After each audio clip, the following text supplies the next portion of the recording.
사람을 믿은 게 실수였다. 최영민, 현 시민언론더탐사란 유튜브 매체의 대표 이사이다. 열린공감TV 대표 나 정춘수 PD가 그를 처음 만난 건 지난 2020년 21대 총선 무렵이었다. 나는 당시 열린공감TV 유튜브 채널을 개설하고 빠르게 성장했다.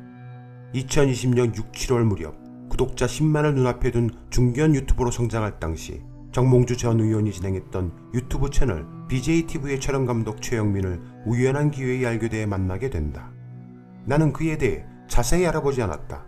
나는 스튜디오의 필요성이 있었고 최영민은 자신의 스튜디오를 가지고 있다고 했다. 추후에 알게 된 사실은 그 스튜디오는 최영민의 것이 아닌 안 실장으로 불리는 개인 사업자 스튜디오였다. 거기서 최영민은 세미누드 작가로 주로 임산부 누드 및 취업생들의 프로필을 촬영하던 자였다. 당시 나는 그에 대해 전혀 알 수 없었다. 오로지 BJTV에서 나온 그였기에 보이는 것이 전부인 줄 알았다. 그렇게 그에게 나의 지분 49%를 무상증여 내지 명의신탁하여 2020년 9월 열린공감TV 언론법인을 설립했다. 법인 설립 후 한동안 최영민은 열린공감TV 법인 소속 정직원이 아니었다. 한동안 그는 김진애 전 의원실 소속 비서였다. 그곳에서 4대 보험을 냈다. 그는 열린공감TV와 협력 파트너 회사인 굿잡 스튜디오 안 실장과 함께 스튜디오 월 사용료와 인건비를 하청비로 받아갔다.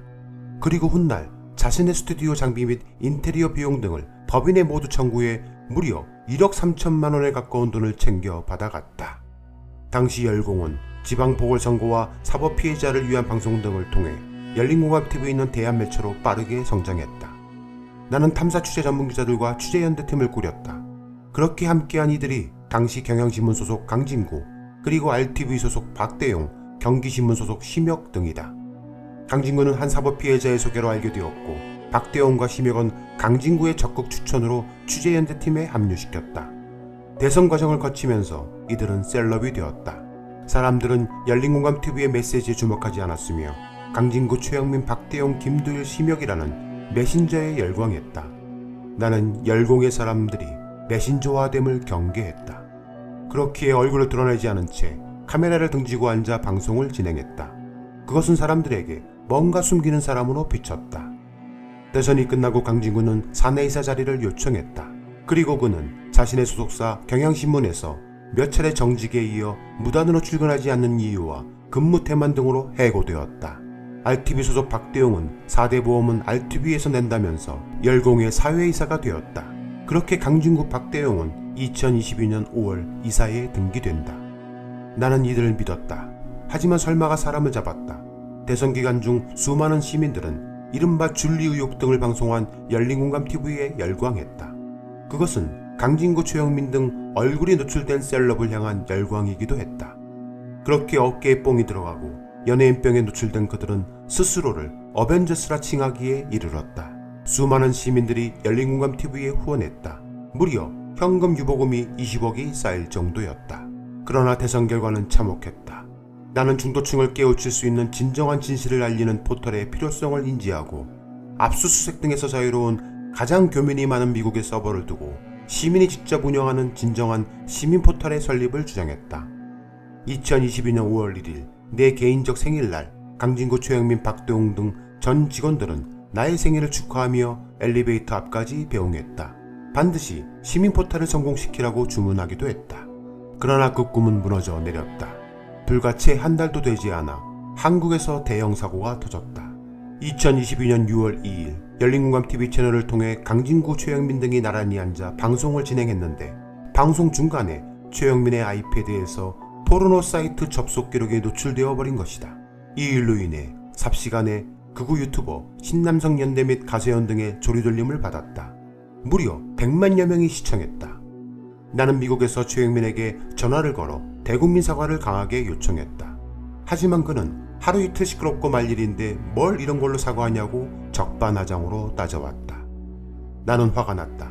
박대용 등을 통해 중재를 요청하며 최영민과 헤어지겠다 결심했음을 알렸다. 그러는 사이 한국에서 경영지원팀 최과장으로부터 텔레그램을 받았다. 강진구가 인상된 연봉 1억이 나보다 적다는 이유와 법인카드 및 법인 차량을 지원해주지 않는다고 강력하게 불만을 제기했던 것이다. 그리고 박대용은 그들이 방송에서 말한 그대로 미국에 잠입시켜 나에게 넌지시 물었다. 그런 얘기를 저희가 계속 들었어요. 그렇기 때문에 좀 잠입을 시키기 위해서는 뭐 RTV 핑계를 대서 박대웅은 자신이 이사장으로 있는 RTV 지원책을 물었다. 하지만 나는 스튜디오를 공유해서 함께 쓰는 정도로만 답을 냈다.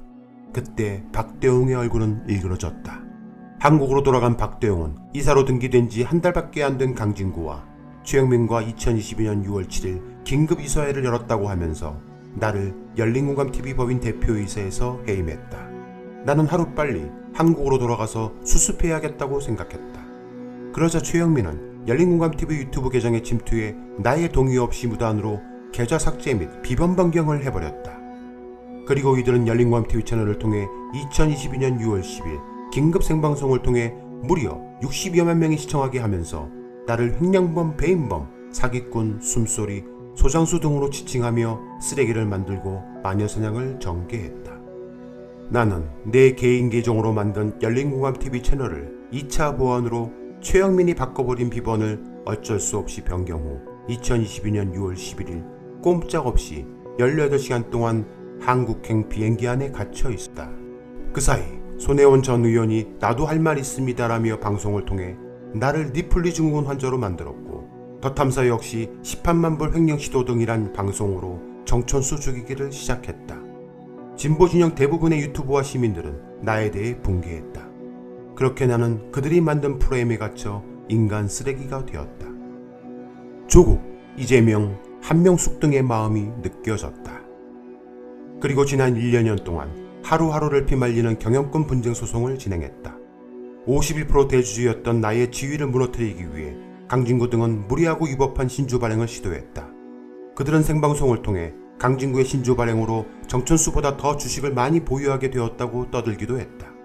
현금 유보금 20억이 있는 회사에 달랑 5,300만 원으로 일대 주주가 되었다고 자랑했다. 이 일은 심각한 특정경제범죄가 되었고 현재 배임 혐의로 경기북부청에서 강진구, 최영민, 박대웅 등을 수사 중에 있다. 나는 신주 발행 가처분 소송을 제기했다. 그리고 일대 주주가 되었다고 자랑한 강진구 등이 개최한 주주총회에서 사명 변경을 한 것들에 대해서도 의결권 금지 가처분 소송을 제기했다. 그렇게 소송이 진행되는 동안 이들은 열린공감TV 법인명을 교체 등기 처리해버렸다. 열린공감TV 법인명이 손혜원 전 의원이 만들어준 시민언론 덧탐사로 바뀐 것이다. 사람들은 정천수가 사기꾼이며 쓰레기라 칭했다. 그리고 열린공감TV 구독을 취소하고 떠났다. 하지만 나는 반드시 진실이 이긴다고 생각하며 싸웠다. 그 결과 모든 신주 발행 시도에서 승소했다. 무려 4차례에 걸쳐 시도한 신주 발행을 저지할 수 있었다. 법원은 덧탐사의 이러한 행위가 코스닥 양아치들이나 하는 짓거리로 본 것이다. 거기다가 강진구의 위법한 신주 발행은 주식의 가치를 조작한 것으로 회사 현금 유보금이 20억에서 1억밖에 남지 않았다고 19억이 어디론가 사라진 잔고 증명서를 법원에 제출해 법원을 기망했다. 김건희의 주가 조작보다 더한 짓을 한 것이다. 지난 3월 14일 세 차례의 신주 발행 시도가 법원에 의해 저지당하자 덧탐사는 긴급 이사회를 개최한다고 하면서 나를 유인했다. 그리고 나는 이사회에 참석해 그들로부터 집단 공동폭행을 당했다. 지금 사람을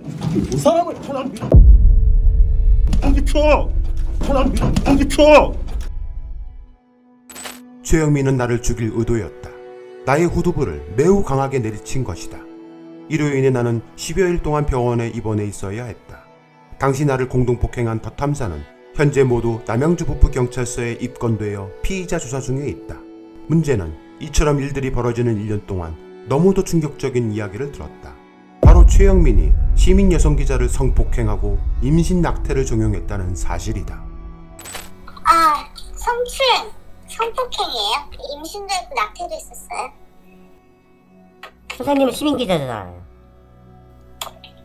그냥 걔나 소나 시민 기자라고 부르는 거지 뭐 제가 시민 기자라고 하나요? 기자랑 아니 제가 알기로는 그 선생님을 최영민이가 어떻게 알게 된 거예요?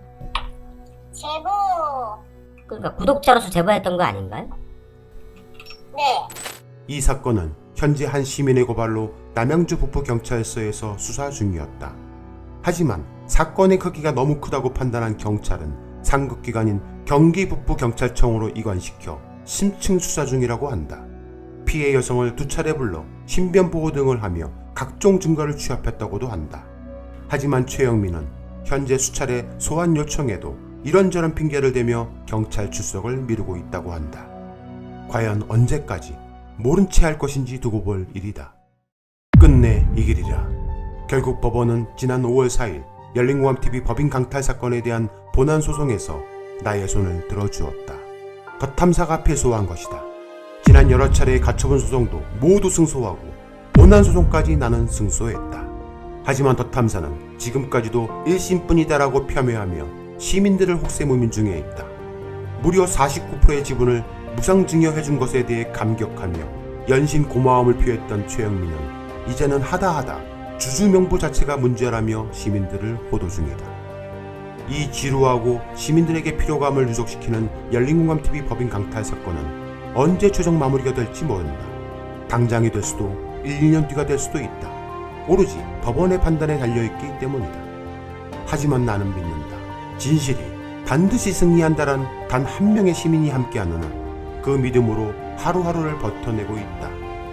나는 지금 윤석열 대통령 내외가 고소고발한 사건 등으로 공직선거법 위반 혐의 등으로 검찰로부터 4건이 기소돼 9개월째 법정에 서고 있는 유일한 언론인이다.